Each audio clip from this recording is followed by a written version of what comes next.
Exodus Chapter 1. Now these are the names of Israel's sons, who came into Egypt with Jacob, each man who came with his household: Reuben, Simeon, Levi, and Judah; Issachar, Zebulun, and Benjamin; Dan and Naphtali; Gad and Asher. And all those who were born to Jacob were 70 people, but Joseph was already in Egypt. Joseph eventually died, and also all his brothers, and all that generation. And the Israelites became fruitful and began to increase greatly, and they kept on multiplying and growing mightier at an extraordinary rate, so that the land became filled with them. In time there arose over Egypt a new king, one who did not know Joseph. So he said to his people, "Look, the people of Israel are more numerous and mightier than we are. Let us deal shrewdly with them. Otherwise, they will continue to multiply, and if a war breaks out, they will join our enemies and fight against us and leave the country." So they appointed chiefs of forced labor over them to oppress them with hard labor, and they built storage cities for Pharaoh, namely Pithom and Raamses.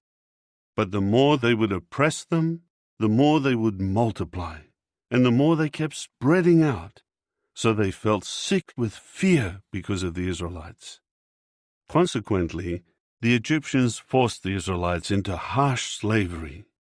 They made their life bitter with hard labor, as they worked with clay mortar and bricks and in every form of slavery in the field. Yes, they made them toil in harsh conditions in every form of slavery.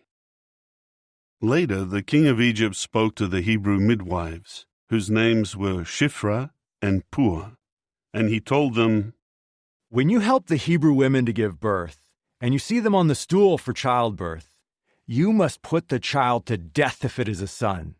But if it is a daughter, she must live."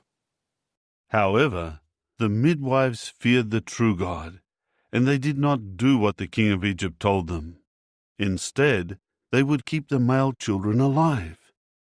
In time, the king of Egypt called the midwives and said to them, "Why have you kept the male children alive?"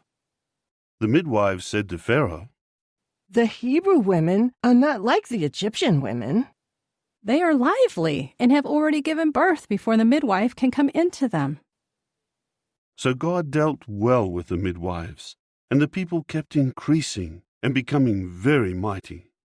And because the midwives had feared the true God, he later gave them families.